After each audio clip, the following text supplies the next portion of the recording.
오늘 기초튼튼반 제3강 시작을 하겠습니다. 오늘 3강은요, 잠깐 지난 시간에 했던 얘기 잠깐만 좀 복습을 해볼까요? 지난 시간에 저하고 프랙탈 얘기했었죠? 원래 프랙탈이라는 말은 명리학에서 쓰는 용어가 아니라 물리학이나 수학에서 많이 사용되는 용어인데, 이 사람의 운명의 원리가 프랙탈과 매우 유사하다. 프랙탈의 기본은 부분과 전체가 결국 일정한 확대 비율을 가지고 서로 같은 모양이 나온다라는 뜻이에요. 부분과 전체가 같다. 같은 모양을 가지고 있다. 미시세계와 거시세계가 스케일만 달라질 뿐 그렇다. 그래서 사주 역시도 프랙탈의 원리가 적용되기 때문에 나의 삶의 범위를 작게 쓰면 즉 나의 행동 범위가 반경 1, 2km 내에서 만나는 사람은 한 두세 명이나 한두 명 정도의 사람들만 만나고 살면 그럼 행동 범위가 좀 좁아지겠죠? 그러면 일상이 거의 비슷하고 하는 일이 매일 똑같고 그러면 이게 작은 스케일로, 작은 프랙탈로 벌어지고 내 운명의 활용을 좀 큼직하게 스케일을 벌리면 이게 스케일, 프랙탈 제가 이제 비슷한 말인데 서로 섞어서 써요. 사이즈를 키우면 인생의 사이즈를 키우면 운명의 해석도 훨씬 커진다라는 거죠. 자, 그런 논리로 보자면은 가끔 자기 사주를 보면서 나는 70억을 벌 사람인가 700억을 벌 사람인가 7천억을 벌 사람인가 라고 궁금해한다면 그거는 정답은 사주하기 나름이 아니라 내 하기에 달렸다라고 봐야 되는 거죠. 어떤 사람이 나는 돈을 많이 벌고 싶은데 재물이 돈이라고 하던데 지장간 속에 이만큼 들어있더라. 아, 나는 돈이 없는 사람인가요? 아니 사이즈를 키우면 되잖아. 사이즈를 키우면 되잖아요. 주식에 비유하자면은 주식 한 주에 150만 원짜리 테슬라 주식이 있는가 하면은 주식 한 주에 2,000원, 3,000원, 500원, 600원 하는 잡주가 있죠. 그럼 한 주에 500원 하는 주식은 나쁜 거고 한 주에 150만 원 하는 주식은 좋은 주식인가요? 맞아. 150만 원짜리가 좋은 주식이지 당연히. 500원짜리 주식은 좀 있으면 상장 폐지될 가능성이 높으니까 위험하니까. 하지만 궁극적으로는 내가 500원짜리 주식을 1000주를 살지 150만 원짜리 주식을 한 주를 살지 그거 하기 나름인 거잖아요. 그렇죠? 150만 원짜리 주식을 한 100주 가지고 있다 그러면 부자지만 150만 원짜리 주식 한 주 가지고 있는데 근데 3천 원짜리 주식은 30만 주를 가지고 있다. 결국 내 사주의 재물의 양이 요거밖에 안 되는 것 같다? 그러면 부자가 되고 싶습니까? 삶의 사이즈를 키우십시오. 삶의 사이즈를, 즉 당신의 운명의 프랙탈을 키우십시오. 근데 사주에는 프랙탈이 안 나와 있어요. 이 사람은 요만한 그릇으로 쓸 것이다. 이만한 그릇으로 쓸 것이다. 이만하게 쓸 것이다. 그건 본인 하기 나름이에요. 그러니까 사주를 볼 때 당신의 그릇은 얼마요가 아니라 지금 어떻게 살고 있어? 라고 들어본 다음에 삶의 스케일이 커지면 700억 벌 사람. 삶의 스케일이 작으면 700만 원 벌 사람.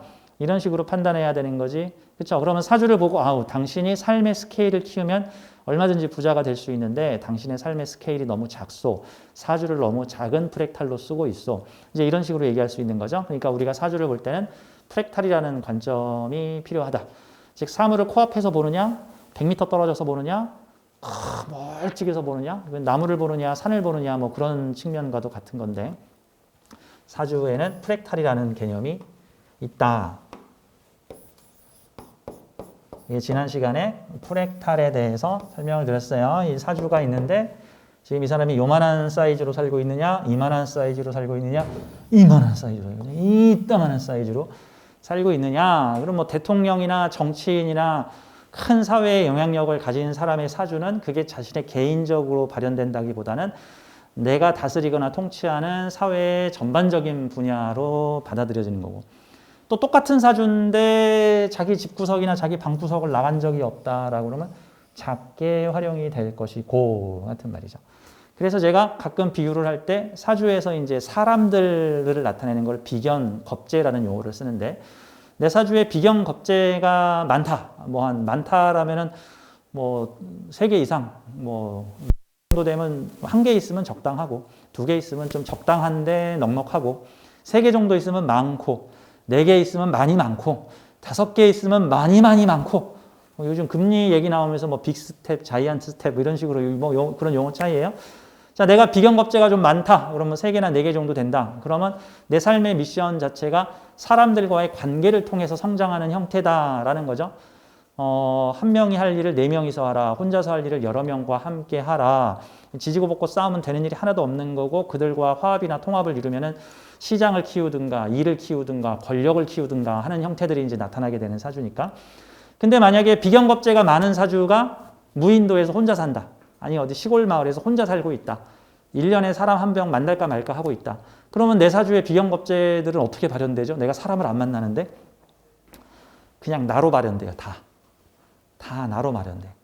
예를 들어서 진술충미가 비경겁제인 사람들은 서로 개성이 강한 완전히 다른 종류의 사람들과 인연을 맺는다는 의미를 가지고 있는데 만약에 무토일주나 기토일주가 지지에 진술충미를 가지고 있어서 다양한 종류의 사람들과의 관계를 맺으시오라는 미션인데 내가 무인도에 혼자 살아.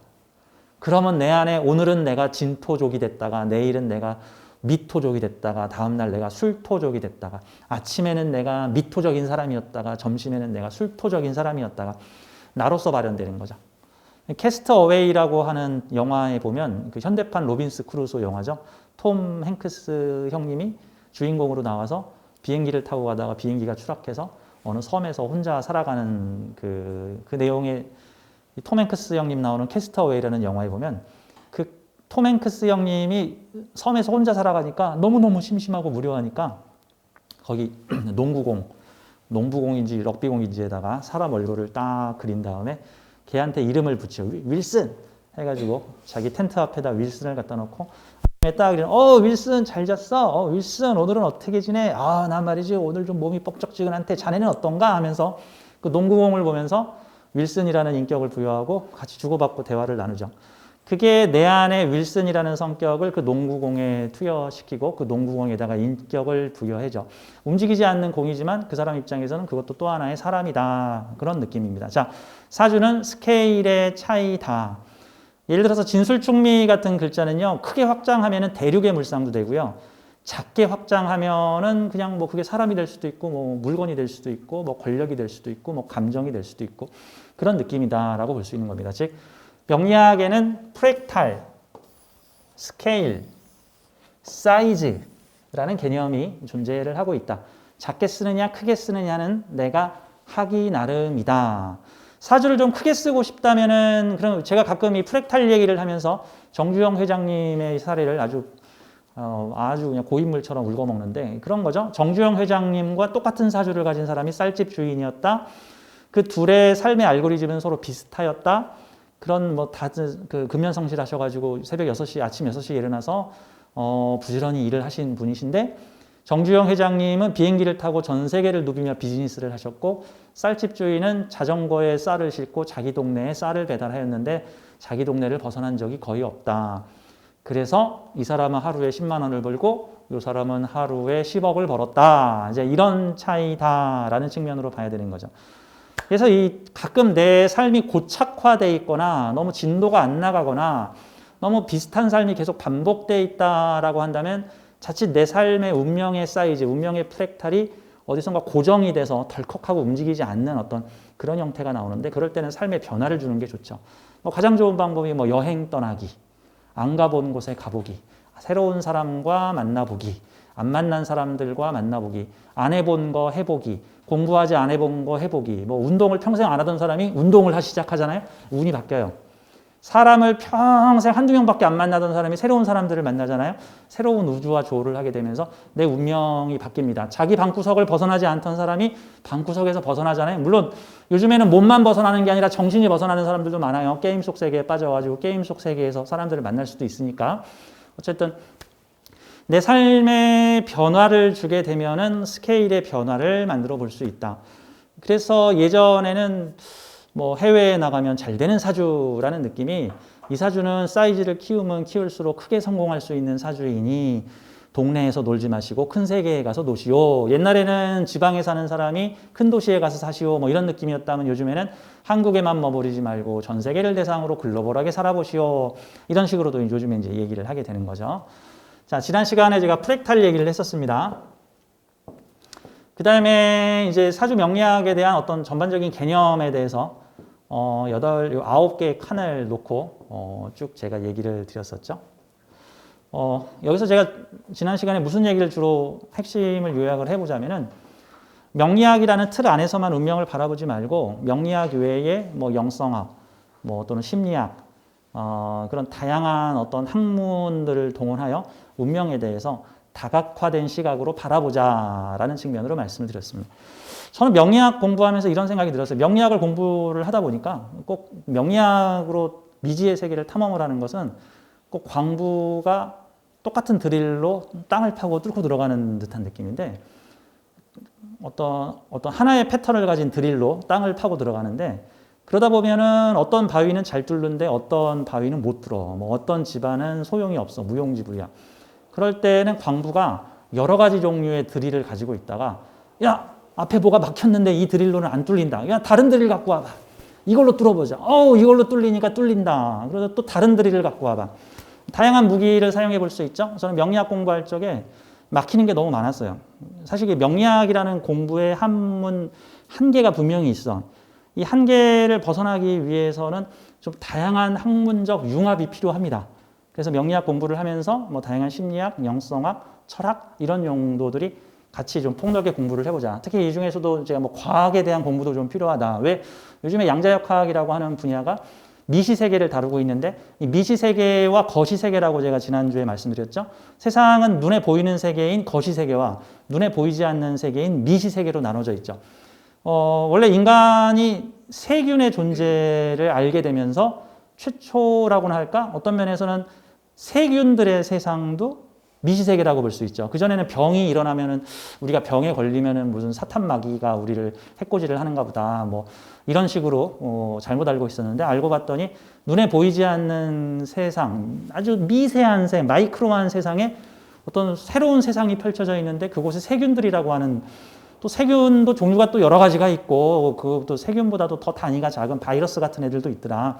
근데 걔네들이 미시세계의 작용이 우리에게 병을 일으키더라. 그러면 그 병을 치료하려면 미시세계적 치료법을 써야 되더라. 뭐 이런 형태들처럼 우리 세상에는 이 눈에 보이는 우리와 같은 눈높이 차원의 거시세계가 있지만 우리의 거시세계는 어떤 다른 세상에선 미시세계이고 또 우리한테 미시세계는 그게 우리의 거시세계의 기본 바탕을 이루고 있더라. 즉 미시세계, 거시세계, 미시세계, 거시세계, 미시세계, 거시세계 이렇게 다층 구조로 이루어져 있더라. 어쨌든 이게 복잡하니까 자 눈에 보이는 거시세계와 눈에 보이지 않는 미시세계가 있다는 것을 과학이 최근 한 100여 년 전부터 알게 되었고 그래서 이 눈에 보이지 않는 미시세계를 다루는 물리학 법칙들이 만들어지기 시작을 했는데 그게 양자역학이고 이 양자역학은 기존의 거시세계적 차원에서 세상을 보는 관점에서는 도무지 해석이 안 되고 왜 그런지 모르기 때문에 그래서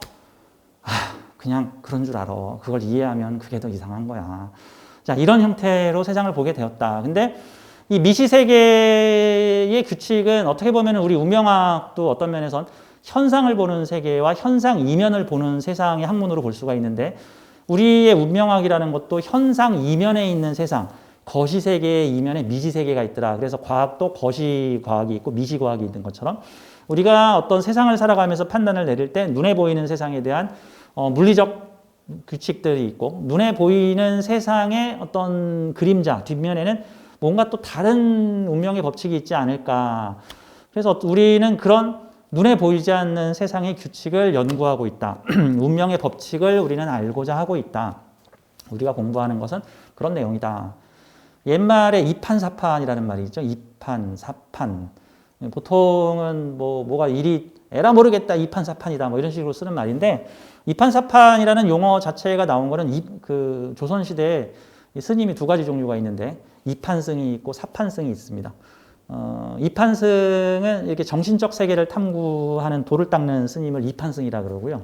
사판승은 현실적으로 절을 운영 관리하는 현실적인 절을 뭐 입장료도 받고 청소도 하고 뭐도 하고 뭐 돈도 걷고 뭐 불상도 짓고 하는 형태의 현실적인 세상을 다루는 게 사판승입니다.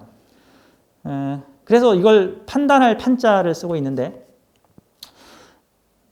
이판적인 판단과 사판적인 판단이라고 볼 수 있죠. 정신적인 세계를 다루는 판단이 이판이고 현실적, 세속적, 물리적인 세상을 다루는 판단이 사판이라고 볼 수가 있습니다. 근데 우리가 배우고 있는 이 공부는 어떤 측면에서는 이판적이다라고 볼 수가 있죠.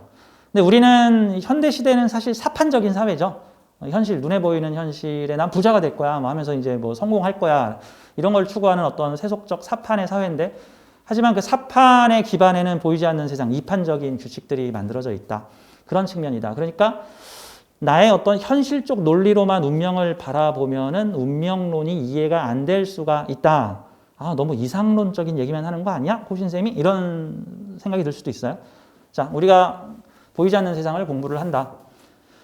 근데 유사하게도 요 물리학에서의 이 양자역학적 요소들이 우리 운명학을 공부할 때 많은 점에서 닮은 점들이 있다. 그래서 제가 그런 부분들에 대해서는 종종 얘기를 할 거예요. 자, 참고로 물리학의 양자역학의 세계에서는요, 불확실성의 원리라는 게 있어서 정확히 알 수 없다. 확률로 알 수 있다. 확률로 알 수 있다. 근데 그게 우리 운명학에서도 정확히 알 수 없다. 확률로 알 수 있다. 즉 어떤 사주를 볼 때 얘는 3년 후에 교통사고가 날 것이다. 이렇게 표방을 하면 안 되는 거예요, 사실. 어떤 면에서는 좀 더 정확하게 하려면 3년 후에 교통사고 날 확률이 대폭 상승하였다. 뭐 정도로 봐야 되는 거예요. 예전에 일기예보가 옛날에는 내일은 비가 오겠습니다. 내일은 날씨가 맑겠습니다. 이런 식으로 얘기하다가 한 10년인가 20년 전부터 일기예보가 세련돼졌죠. 내일은 서울 경기 지역 비 올 확률 34%, 뭐 부산 경남 지역 비 올 확률 23%가 되겠습니다. 만약에 비가 안 온다 그랬는데 비가 왔다 그러면 소수의 비 올 확률에 당신 지역이 해당되었군요. 뭐 이제 이런 식으로 얘기를 하게 되는 거죠. 자, 우리는 미래를 예측할 때 어떤 면에서는 확률적으로 예측을 하는 것이 옳다. 근데 이거를 이거 아니면 저거라는 식으로 예측을 하게 되면 틀릴 가능성이 높다. 이런 측면으로 좀 봐야 되는 겁니다. 지난 시간에 대한 간단한 복습이었고요. 자, 오늘은 3강 사주의 자리, 궁성론, 좌표론에 대한 내용을 들어가도록 하겠습니다. 사주의 자리, 궁성론, 좌표론. 원래 명리 처음 배울 때는요, 뭐 명리학의 발전 역사, 뭐 송나라에 뭐가 생겼고, 뭐 서자평이 자평 명리를 만들었고, 뭐 이런 식으로 이제 뭐 당나라 시절에 당사주가 나왔고, 이런 식으로 이제 사주 명리학의 발전 역사에 대해 배우는데, 사실 지금 제 강의는 뭐 이론 강의는 보다는 좀 실전적으로 사주를 풀고자 하는 강의니까 그런 부분들은 그냥 패스를 할게요. 사주 뽑는 법 이런 것들도 그냥 패스할게요. 그거는 요즘 어플이 다 뽑아주잖아. 그리고 굳이 내가 강의를 해서 시간을 낭비하는 것보다 여러분들이 책 보면 어디서든 다 나오잖아. 사주 8글자 뽑는 법, 만세력을 보시오. 뭐 만세력 보는 거 귀찮으면 어플을 푸시오. 사실 어플에 너무 의존하면 곤란하기는 해요. 내가 만세력을 가지고 직접 수동적으로 사주를 풀어볼 수 있어야 되는데 굳이 꼭 그런 느낌이죠. 굳이 전자계산기 있는데 꼭 야 주판 갖고 와. 야 암산으로 해봐. 뭐 꼭 굳이 그럴 필요 있나? 전자계산기 돌아가면 전자계산기로 쓰면 되지. 다만 전자계산기 고장 날 때를 대비해서 암산으로도 좀 계산을 좀 속도가 느리더라도 계산할 수 있어야 되죠. 근데 그거는 굳이 강의 시간에 시간을 할애하는 것보다는 나중에 뭐 보충 수업 시간이나 아니면 별도의 프린트 자료를 통해서 한번 참고로 읽어보시오라는 식으로 들어가도록 할게요. 참고로 현대의 명리학 역사에 대해서 간단하게만 얘기를 하자면요, 당나라 시절에 당사주라는 게 나왔는데 이 태어난 생년월일을 갖다가 육식갑자의 부호를 갖다가 딱 부여를 하고 이걸 어떻게 해석해야 될지 그 전까지 되게 애매하였습니다. 당나라 시절에 당사주라는 게 이어중이라는 분이 그 책을 내가지고 당사주론을 만들었는데 이 당사주는 기본적으로 연지만 가지고 사주를 보는 겁니다. 일종의 뭐 띠별궁합이라든가 뭐 삼재라든가 이런 것들이 다 당사주에 나왔습니다. 아주 옛날 방식이라고 볼 수가 있죠. 옛날 방식. 근데 이제 이후에 송나라 때 서자평이라는 분이 자기 이름을 따가지고 자평명리학이라는 학파, 자평명리학이라는 방식을 만들게 되는데 이 자평명리학이 자기 이름 딴 거예요. 자평명리학. 송나라 때. 근데 그 전까지의 당사주가 연지를 기준으로 사주를 해석을 했다면 매우 두리뭉실하게 해석을 했다면은 이 자평명리학서부터는 일주를 자기의 주인공으로 일주의 관점으로 보게 됩니다. 세상을 자기 관점으로 보기 시작하였다. 운명을 볼 때, 논할 때. 그렇게 된 것이죠. 그래서 이 서자평 이전의 명리학을 고법이라고 그러고요. 서자평 이후에 자평명리학서부터는 이거를 고법의 상대가 되는 신법으로 보통 얘기를 합니다. 이게 신법의 역사는 뭐 한 5, 600년 정도 되었다. 뭐 정도로 볼 수 있겠죠. 이후에 이제 명나라, 청나라를 거치면서 다양한 이 명리학계의 보서들이 나오면서 이 자평명리학에 기반을 하여 다양한 관법들이 나오면서 이 명리학의 3대 보서, 뭐 다양한 여러 가지 책이 있는데 그 중에서도 우리 현대 명리학계에서 가장 많이 참고를 하는 이 3대 고서라는 게 그 자연법을 따지는 궁통보감, 그 다음에 격국론을 따지는 갑자기 그 책이 생각이 안 나네. 예, 격국론 보는 책 제가 나중에 정리해서 보여드리도록 할게요. 그 역사는 제가 나중에 프린터를 만들어서 해드리겠습니다. 자, 오늘은 사주의 자리, 궁성론과 좌표론에 대해서 좀 얘기를 해보겠습니다. 이게 어디서부터 접근을 하느냐의 차이는 그닥 중요하지는 않아요. 우리가 뭐 이따만한 케이크 있는데 이 케이크를 중심부터 파먹을까, 가생이부터 파먹을까, 모서리부터 먹을까. 사실 뭐 그닥 중요하진 않거든요. 뭐 가운데부터 파먹든 모서리부터 파먹든 뭐 빙수를 비벼서 먹을까 아니면은 비비지 않고 하나 한 부분씩 먹을까. 그건 사람의 취향적인 거니까. 여러 가지 접근론으로 접근을 하는데 예전에는 제가 음양 오행론을 되게 많이 강조를 해서 음양론과 오행론 강의를 많이 하고 이제 본 해석법으로 들어갔는데 그러다 보니까 사주 공부하다가 음양 오행론 배우다가 지루해가지고 다 나가 떨어지는 거야, 사람들이. 아우, 지루해. 언제 진도 나가는 거야. 해가지고 중간에 다 포기를 해. 그래서 음양 오행론은 사실 사주를 풀 때 크게 중요하지 않은 중간중간에 언급할 수 있는 부분이라 일단은 조금 더 실질적으로 사주를 파고 들어갈 수 있는 궁성론부터 우리는 아직 천간 10글자, 지지 12글자의 의미에 대해서 모르잖아요. 그거보다 좀 더 빨리 할 수 있는 게 각 자리의 역할, 사주 8글자의 자리의 역할을 알면은 사주 문법을 배울 수 있어요. 그러면 8글자의 자리에다가 무슨 의미를 부여하느냐에 따라서 의미 해석법이 나옵니다. 그거를 저하고 같이 좀 공부를 해보기 위해서 먼저 궁성론, 좌표론을 배워보겠습니다. 궁성론, 좌표론 같은 말이에요. 명리학에는요, 같은 의미를 여러 가지 말로 표현하는 게 많습니다. 뭐 십성이라고도 하고 육친이라고 하고 뭐 이런 것들도 십성, 육친, 뭐 다른 학문인 거 아니야, 같은 거야. 같은 건데 그렇게 얘기를 뭐 십이운성이라고도 하고 포태법이라고도 하는 거 뭐 다른 건가요? 아니야, 십이운성 포태법이야. 같은 말인데 누구는 그걸 십이운성이라고 하고 누구는 포태법이라고 하는 거예요. 그게 이 명리학이라는 게 각 지역에서 서로 다양한 방식으로 그 이론과 학문들이 완성이 되다가 이제 근대 근현대에 와서 어느 정도 통합이 되기 시작했는데 각 지역에서 학파별로 쓰는 용어들이 야, 이 용어는 이걸로 통일하자. 아니다. 나는 이 용어를 쓰겠다 하다 보니까 같은 뜻을 여러 가지 말로 표현하는 법들이 있습니다. 근데 이제 궁성론에 대해서 가르쳐주면 선생님 좌표론도 있다던데 그건 뭔가요? 또 이럴까 봐 궁성론, 좌표론 같은 거다. 제가 이렇게 지금 표시를 하고 있는 거예요. 이 궁성론이라는 거는 여기서 궁이라는 말은 자리를 나타내는 겁니다. 무슨 궁 하면은 지금 어느 자리라고 표현을 하면 돼요. 성이라는 것은 십성을 나타내는 거예요. 어떤 글자가 무슨 자리에서 어떤 역할을 하고 있는가를 따지는 게 궁성론이죠. 좌표론이라는 말은 어느 자리에 위치해 있는가, 뭐 북이 몇 도, 뭐 남이 몇 도. 그러니까 8글자 칸 중에 어느 자리에 위치해 있는가를 나타내는 게 좌표론인데 같은 말이에요, 결국. 자, 오늘 그 명리 공부를 하는 데 있어서 또 중요한 원리 몇 가지를 좀 이해하고 이 궁성론, 좌표론 이 표를 보면서 같이 들어갈 거예요. 이 8개의 자리, 다음에 운에서 들어오는 자리, 뭐 명칭 같은 거 알 거고요. 그 다음에 양자역학계의 큰 별이신 데이비드 보험 박사가 한 얘기를 좀 설명을 좀 할 거고, 이 사주는 절기학이다라는 얘기로 음력 봅니까? 양력 봅니까? 물어보시는 분이 많은데 음력, 양력 아니고 절기 본다. 이거에 대해서 좀 얘기를 할 거고요. 그 다음에 천간과 지지로 표시를 하고 있는데 크게 천간 라인과 지지 라인은 어떤 의미를 가지고 있는가에 대해서 간략하게 설명을 할 거고요.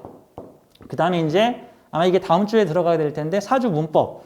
각각의 칸에 아직 천간 10글자, 지지 12글자 모르니까 여기다 어떤 뭐 아무거나 의미를 좀 집어넣은 다음에 이거를 어떻게 스토리텔링으로 풀어나갈 수 있는가에 대한 얘기들을 다음 주에 할 거예요. 뭐 이런 식으로 표시가 돼 있으면 A와 B를 어떤 식으로 해석을 한다. 이런 식으로. 저는 이 방식으로 공부를 뭐라고 표현할까? 저는 제 사주 자체가 사회의 인성을 받아들인 다음에 이것을 내 것으로 소화하고 내 것으로 완전히 소화가 되면은 이거를 활용, 응용하는 형태로 들어가요. 그러니까 배운 것을 그대로 똑같이 앵무새처럼 반복하는 형태가 아니라 내가 완전히 소화를 해야 이것을 바깥으로 펼치는 형태죠. 이게 옛날 사주책들로 공부를 하면 정말로 꼭 이렇게 표현했어야 했니? 그냥 쉽게 표현하면 될 걸 이렇게 뱅글뱅글 돌려서 어렵게 신비주의적으로 포장을 해서 표현했어야 됐니? 그냥 한마디만 하면 되는 건데. 그래서 이제 제가 표현한 게 이런 방식으로 그냥 이렇게 표현하면 되는데 왜 그렇게 천간지지에 글자가 있으면 어떤 식으로 해석하는지에 대해서 온갖 신비주의 미사오가